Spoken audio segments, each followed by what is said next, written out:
Unidad 5. Parásitos tisulares por elementos. En esta unidad veremos filariasis, otras parasitosis tisulares por nematodos, parasitosis tisulares por tremátodos, parasitosis tisulares por larvas de elementos. Filariasis. Filariasis linfática, eosinofilia pulmonar tropical por filarias, oncocercosis, manzonelosis, loasis, dirofilariasis, otras filariasis. Las filariasis son producidas por nematodos filiformes, generalmente largos. Los adultos tienen localización tisular y las formas embrionarias o microfilarias se encuentran en la sangre o en los tejidos, de donde son tomados por artrópodos vectores. Es de importancia histórica el descubrimiento de un artrópodo como vector de una enfermedad parasitaria, lo cual sucedió con Sir Patrick Manson en 1872. Trabajando en la India, observó la transmisión de la filariasis Bancroftii por un mosquito del género Culex. Filariasis linfática. Aquí 3 parásitos adultos hembras que pueden corresponder a los géneros Guchereria o Bruglia. Guchereria o Brugia.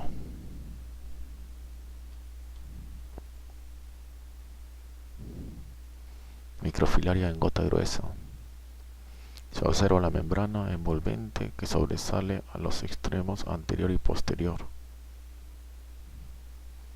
Los núcleos internos no llegan a la extremidad posterior.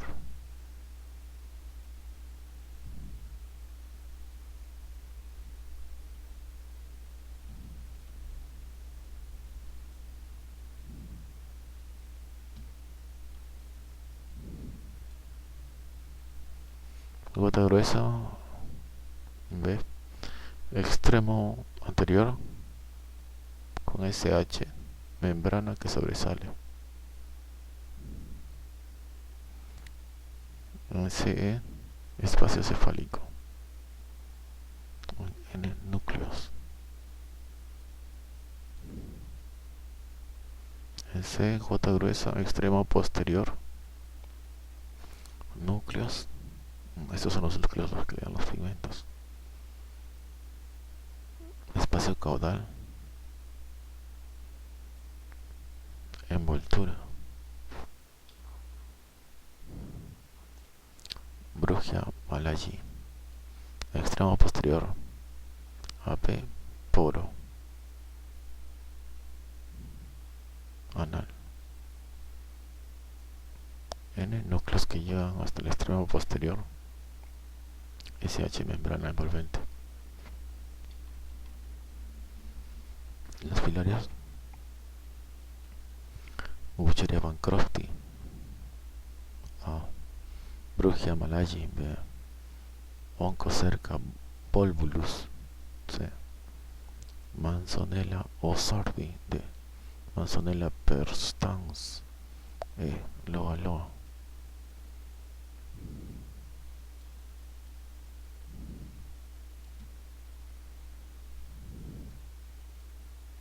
El número 1 aquí.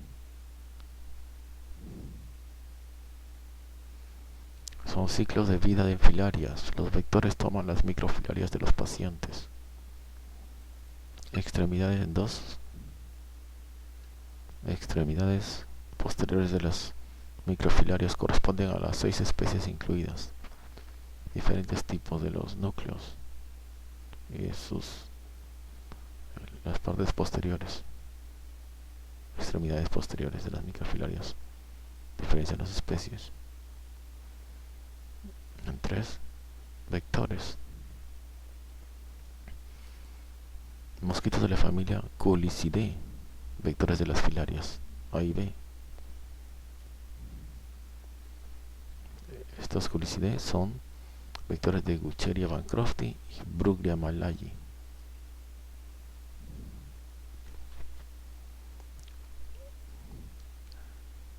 Simulium o Gengen, vector de las filarias C y D. El Gengen es vector de Oncocerca volvulus y Manzonella osardi.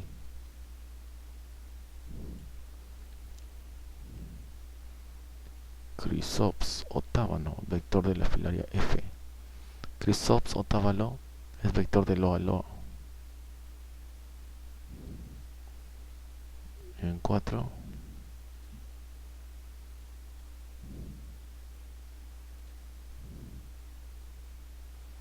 microfilarias maduran en los vectores para ser infectantes y transmitirlas por picadura al nuevo huésped. Culicidae, mosquito vector de la filariasis Bancroftii y malayi. Filariasis linfática, corte transversal de una membrana en Wuchereria en vías linfáticas que muestra dos ramas uterinas con microfilarias.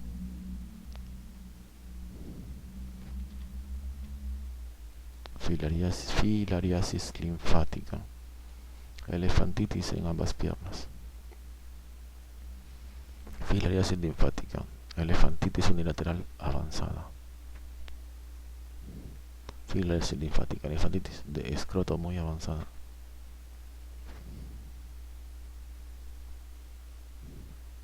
Filariasis linfática, elefantiasis de mamas. Filariasis corte de ganglio linfático con un parásito adulto de Wuchereria o Brugia de paciente colombiano. El ganglio linfático con parásito adulto de Wuchereria.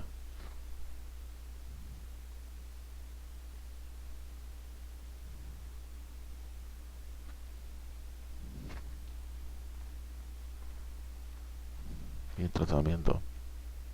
Vamos a leer todo el capítulo.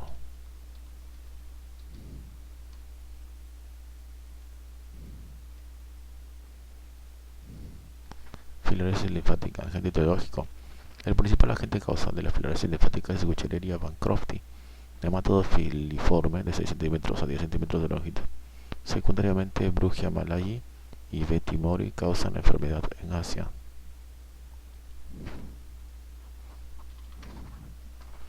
La hembra es ovovípara y produce microfilarias de aproximadamente 220 micras.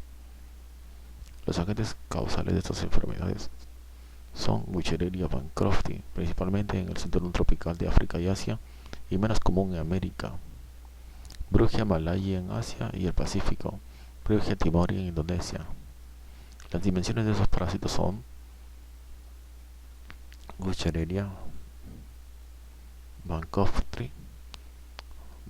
La hembra mide 6 cm a 10 cm de largo, por 150 micras a 250 micras de diámetro.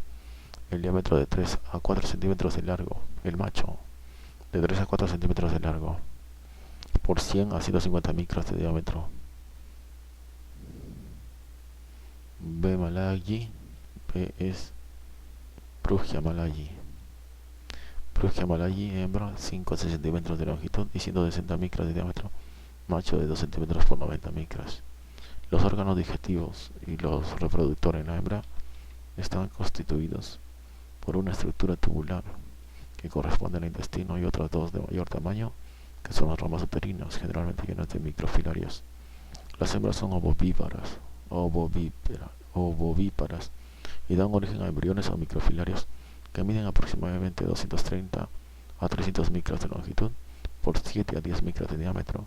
Tienen una membrana envolvente transparente que sobrepasa los extremos.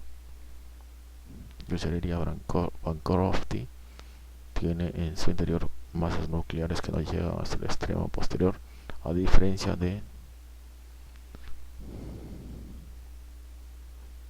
Brugia malayi. Ciclo de vida. Los parásitos adultos viven en el sistema linfático y las microfilarias pasan a la sangre durante la noche, de donde son tomadas por mosquitos vectores en los que se desarrollan y son infectantes en nuevas picaduras. Los parásitos adultos se localizan en el sistema linfático, en donde producen microfilarias. Estas pasan al torrente circulatorio con una periodicidad nocturna, lo cual coincide con el hábito de algunos vectores de picar durante la noche. Existe una variedad en las islas del Pacífico que no presentan periodicidad y es transmitida por mosquitos diurnos. Los vectores principales pertenecen a ciertas especies de los géneros Culex, Aedes, Anopheles, Mansonia, popularmente llamados mosquitos o zancudos. Estos toman las microfilarias de la sangre circulante, las cuales sufren transformaciones en el estómago y en los músculos del tórax del mosquito, en un periodo de 10 a 15 días donde se convierten en formas cortas o en salchicha que evolucionan hacia larvas infectantes. Estas son delgadas, llegan a medir 1.5 milímetros, van a la probóscide, de donde pasan a la piel del huésped definitivo y penetran por sí mismas a través del orificio dejado por la picadura. Buscan el sistema linfático en el cual sufren mudas y crecen hasta llegar a parásitos adultos que producen microfilarios. Este periodo prepatente dura aproximadamente un año. Patología y patogenia. En la etapa inicial aguda hay inflamación del tejido linfático. En la etapa tardía y crónica hay adenopatías y linfangitis, con obstrucción de los canales linfáticos, lo que puede causar hipertrofia de los tejidos llamada elefantiasis. La patogenia y las características clínicas de la enfermedad dependen de la cantidad de antígeno procedente de los parásitos adultos, duración y nivel de la exposición de la picadura a los vectores, número de infecciones bacterianas micóticas secundarias y grado de la respuesta inmune del paciente. Se ha observado que existen simbiosis entre los parásitos adultos y la presencia de la bacteria Wolbachia y organismos de tipo Rickettsia. Los antígenos de las filarias provocan una respuesta inmune de las células Th2, lo que lleva a la producción de citocinas que incluyen interleucina 1, 5, 10, lo cual da origen a un aumento de los niveles de inmunoglobulina E y G4. La mayoría de los síntomas resultan de las reacciones contra los parásitos muertos o por la destrucción de los linfáticos, que contribuye a la obstrucción de estos vasos. La sintomatología no depende de la intensidad de la microfilaremia. Las filariasis son parasitosis crónicas de evolución muy lenta, con patología muy similar entre sí, en el cual pueden distinguirse tres etapas. Aguda se presentan lesiones en los tejidos en donde están localizados los parásitos adultos vivos, que pueden identificar en cortes histológicos, y causan linfangiectasias, o sea, dilatación de los vasos linfáticos, lo que en los genitales masculinos origina hidrocele, quilocele y quiluria. Hay además edema, hiperplasia de las células reticuloendoteliales y linfoadenitis. Además se presenta eosinofilia local y generalizada. Los pacientes con microfilaremias son frecuentemente sintomáticos, mientras que cuando existe linfedema, lo más común es que no haya microfilaremia crónica. La segunda etapa presenta adenopatías con mayor reacción inflamatoria y repetidas linfangitis que originan hipertrofia del endotelio con tendencia a la obliteración.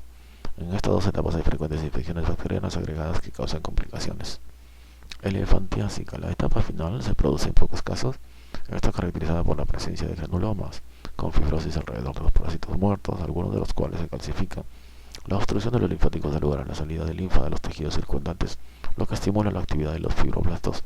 Se produce luego de fibromiositis, con hipertrofia del tejido colágeno. Las zonas afectadas se vuelven paquidérmicas y aumentan de tamaño.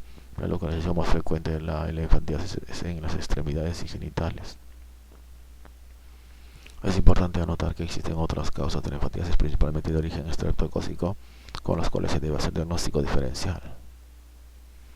Manifestaciones clínicas. En etapa aguda hay dolor y edema en los genitales, extremidades con eritema y reacciones alérgicas, lo cual se puede acompañar de fiebre. En etapa crónica se puede observar ascitis, hematuria, proteinuria y ocasionalmente compromiso pulmonar. La etapa tardía de la elefantiasis es poco frecuente y aparece como un engrosamiento de la piel con hipertrofia de los genitales o de las extremidades que puede asociarse con hidrocele y ascitis.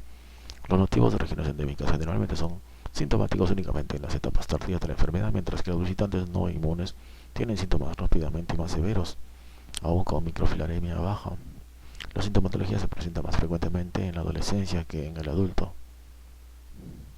Fase aguda. Después de un periodo de incubación variable entre 1 y 18 meses, se presentan los primeros síntomas de adenolinfangitis, consistentes en dolor y edema en genitales, región inguinal o extremidades. También se puede encontrar epididimitis, orquitis, hidrocele, linfadenitis y ocasionalmente abscesos. Se pueden presentar reacciones alérgicas locales y generalizadas como eritema, urticaria, conjuntivitis y eosinofilia. La llamada fiebre porfirias puede presentarse en ausencia de la sintomatología mencionada y algunas veces puede confundirse clínicamente con malaria y con infecciones bacterianas asociadas. Esta sintomatología aguda dura generalmente de 4 a 7 días y presenta recaídas de 1 a 4 veces por año. Fase crónica. A medida que pasa el tiempo se establece la fase crónica, en la cual se presentan repetidamente los síntomas y signos ya anotados. Lentamente se va instalando obstrucción linfática con producción de edemas y puede observarse quiluria, ascitis, hematuria y proteinuria. En esta se ha descrito el compromiso pulmonar que da origen a un síndrome similar al de eosinofilia o tropical, aunque algunos autores le han atribuido el origen de este síndrome a filarias no humanas. Fase de elefantiasis. La etapa tardía de elefantiasis ocurre en muy pocos pacientes y recibe su nombre por la similitud de los miembros inferiores afectados como patas de elefante. Esta consiste en hipertrofia de los tejidos edematosos y fibróticos con deformación. Afecta principalmente genitales externos y extremidades inferiores. La piel en estos sitios se vuelve gruesa, áspera de tipo rugoso y es susceptible a lesiones traumáticas e infecciones secundarias. Asociada al cuadro de la infantiasis puede existir la obstrucción de linfáticos internos con derrames como hidrocele, ascitis quilosa y quiluria. Pueden presentarse nódulos intraescrotales con formación de granulomas. También se han observado invasión de los linfáticos en ovario y trompas.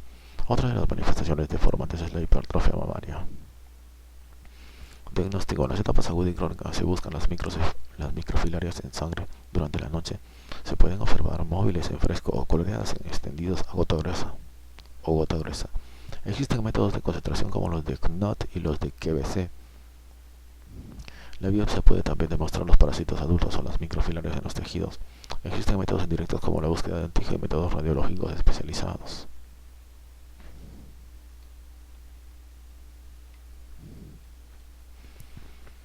No siempre es posible encontrar el agente etiológico, pues al comienzo de la enfermedad y en etapa de elefantiasis, la microfilariemia es baja. Por este motivo, muchos diagnósticos se hacen solo con bases clínicas y epidemiológicos y se puede sospechar por la elevada eosinofilia.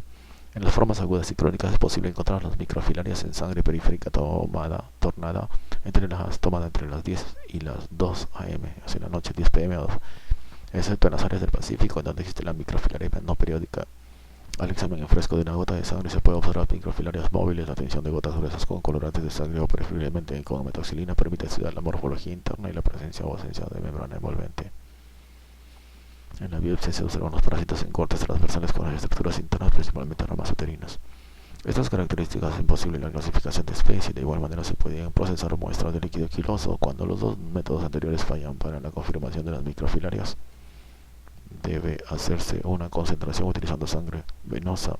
El más utilizado es el método de Knott, que se describe en el capítulo sobre técnicas de laboratorio. Otro método de concentración consiste en el uso de microhematocrito, utilizado en el diagnóstico de malaria QVC, que puede llenarse con sangre de punción digital. Después de centrifugado se estudia la capa de glóbulos blancos donde se buscan las microfilarias. Se recomienda la coloración con naranja de acridina para observación directa y las gotas gruesas coloreadas con giemsa. En biopsia de ganglio o tejido linfático pueden encontrarse los parásitos adultos. En algunos casos es un hallazgo ocasional. La detección de anticuerpos de inmunoglobulina G por ELISA no es una prueba satisfactoria. Sin embargo, los anticuerpos específicos de filaria de la subclase G4 son marcadores de la infección activa. Estos anticuerpos tienen más del 96% de sensibilidad y se usan en estudios seroepidemiológicos. Se prefiere la búsqueda de antígenos usando anticuerpos monoclonales o pruebas de inmunocromatográfica rápida. Estos procedimientos tienen sensibilidad de 100%, no requiere hacerlo en la noche como en la microfilariemia y detecta infecciones activas a diferencia de los anticuerpos. Pueden hacerse en suero o en líquido del hidrocele. La linfocintilografía de contraste y la ultrasonografía son métodos radiológicos que permiten observar anormalidades linfáticas y parásitos adultos en individuos con microfilariemia o asintomáticos. El ultrasonido permite ver las filiarias vivas con movimiento, lo cual se ha utilizado para el seguimiento de la efectividad del tratamiento.